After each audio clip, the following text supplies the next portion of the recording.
Hello people! I'm Ginnymetheral and I am a 4th generation witch of Irish descent, so got everything going for me. And I'm here today with my ever popular Almanac Witchcraft series for the month of July.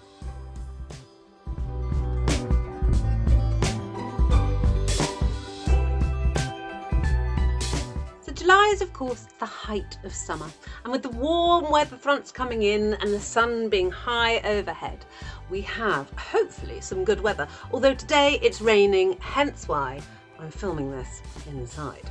With this calm weather comes calm seas, and so July does have a fairly maritime theme in its witchcraft.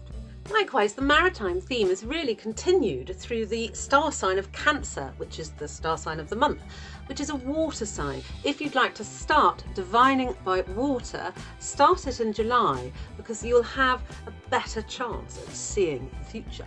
There are incredible migrations happening around the British shoreline at the moment. We have a variety of whales who are migrating along our shores, from humpbacks to fins to minke whales. We've also got loads and loads of porpoises and dolphins to be looked at. And of course there is the mackerel migration. So great catches of mackerel can be had if you go out in your boats. Now, this is all very well and lovely, but there is a catch to this. For the merfolk are at their most active in July. They like to sit on their rocks and sunbathe, combing their hair with their magical combs and singing their haunting songs to lure sailors to their death on the rocks of the shore.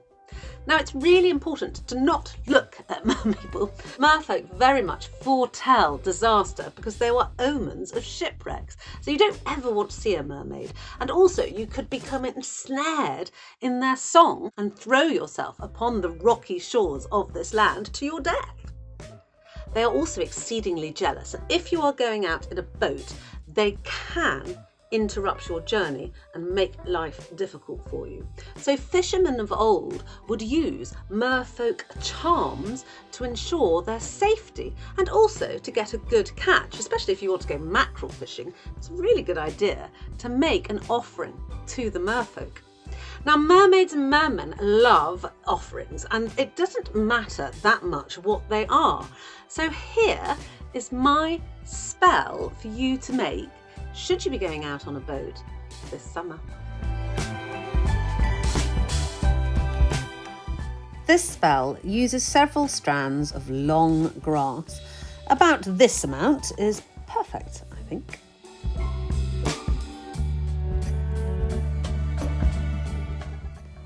Twist the strands of grass around each other and then secure with string, although here, as you can see, I'm using wire, but string or cotton is better as it is biodegradable.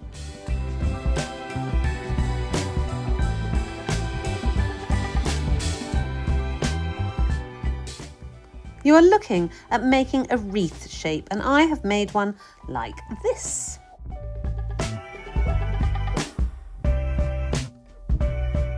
So we're just going to make the wreath from the flowers and the plants that we find in the local vicinity. And I'm trying to choose the prettiest. So I have got some red campion, a wonderful dog rose. This is a bistort. It's called lady's thumb because of the thumbprint on the leaf. I don't know if you can see that there. And we've got some hogweed, clover, and the beautiful, very blue cornflower. So let's have a go.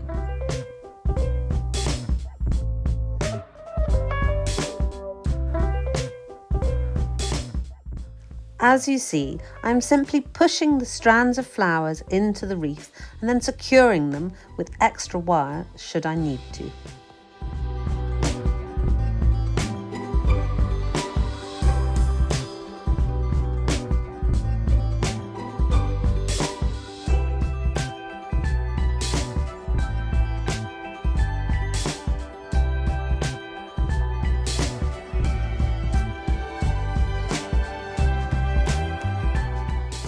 Once you are satisfied with your wreath, throw it out onto the water as an offering to propitiate the merfolk.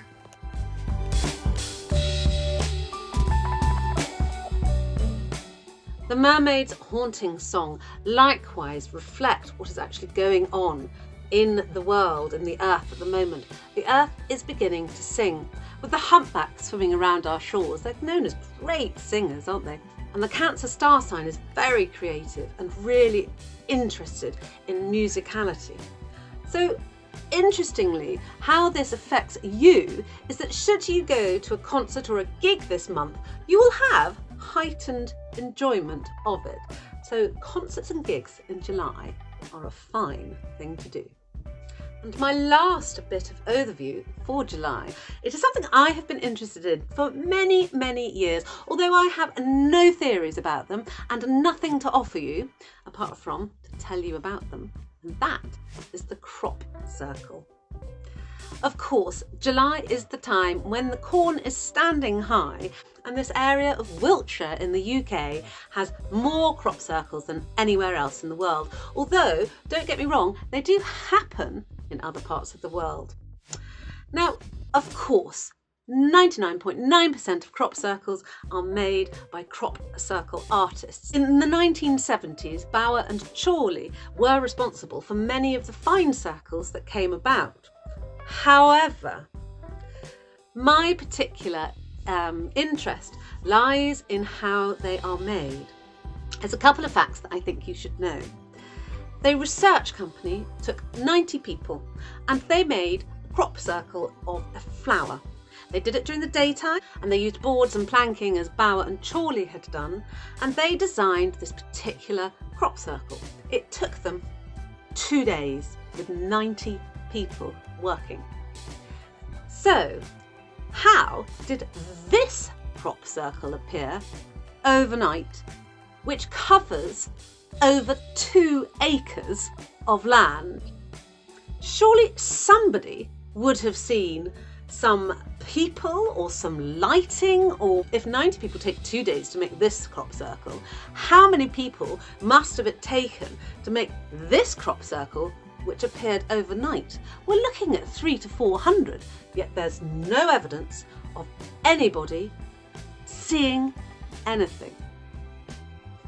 I also like the fact that when they study crop circle corn, the corn has been bent. It hasn't been broken like it is with the flattened planking.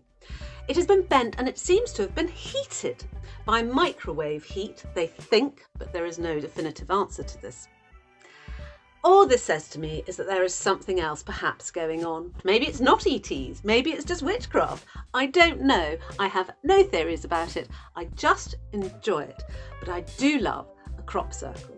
And should you go and find a crop circle at this time of year, I recommend casting a circle within the crop circle itself and seeing what comes up.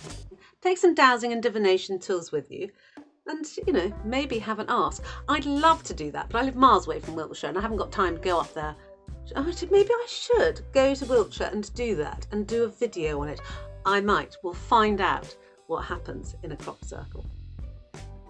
Anyway, there's plenty out there on YouTube for you to watch about crop circles, and I recommend all of the videos because they are so interesting. But in the meantime, here are a few of my favourites.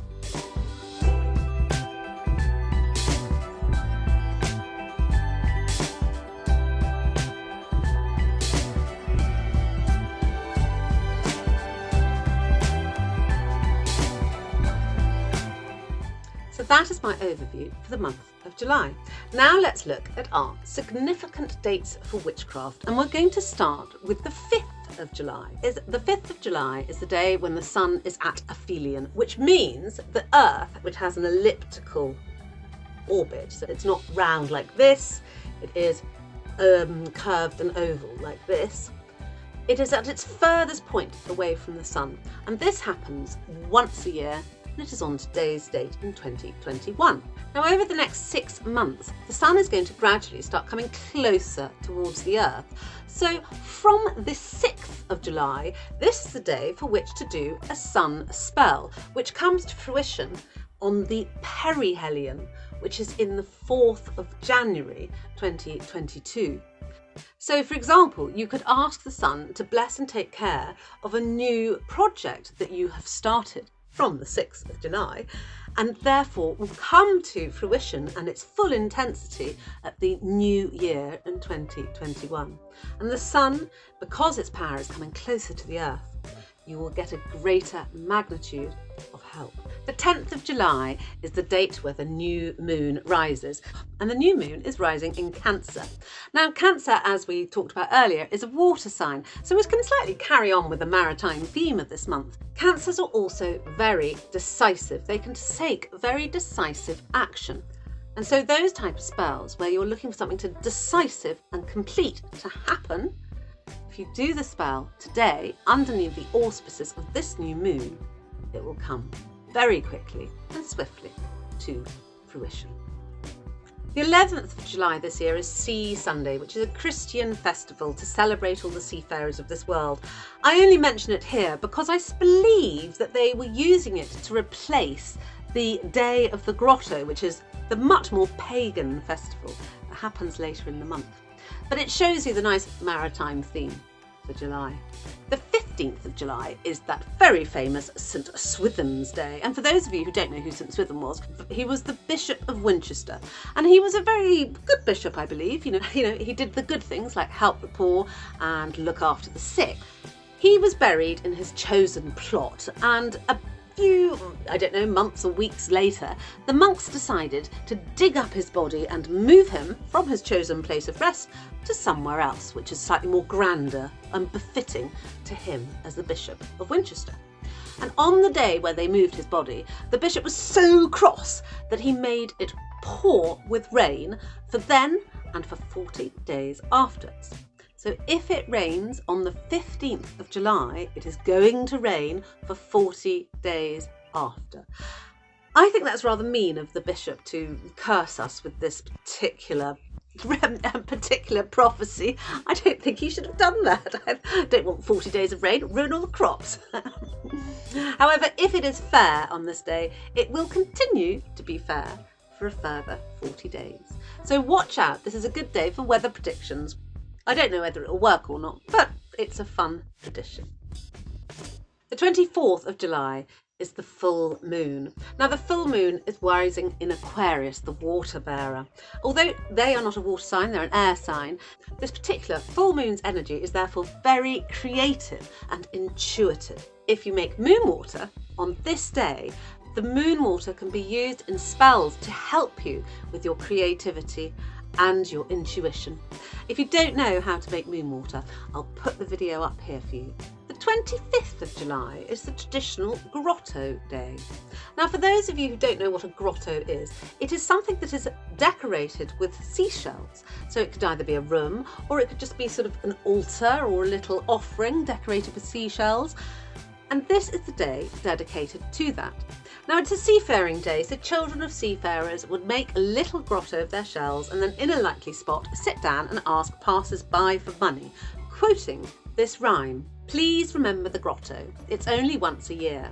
Father's gone to sea, mother's gone to bring him back, so please remember me." Grottos were the place for ancient ritual, to divine secrets of old, to commune with the water spirits, and to seek help from the sun. They were used by druids, witches and pagans alike, and considered to have a very strong magical energy. And so, should you go and use a grotto on this day, you can expect all the help from the magical world, the sea, the sun, and water. Moon water that is created in a grotto has several different magical energies. Energies from the sun, from the moon, from the sea. So should you make moon water, you can make a little grotto surround from seashells and you will gain all those benefits. This moon water should then be used in spells, especially, and rather bizarrely, for the sun. It's a strong energy. There is indeed a very much sensual energy that comes from making moon water in a grotto. And if you wanted to use that moon water made in a grotto on Grotto Day, the 25th of July, you could use that in your bedroom. Maybe a lover's spell.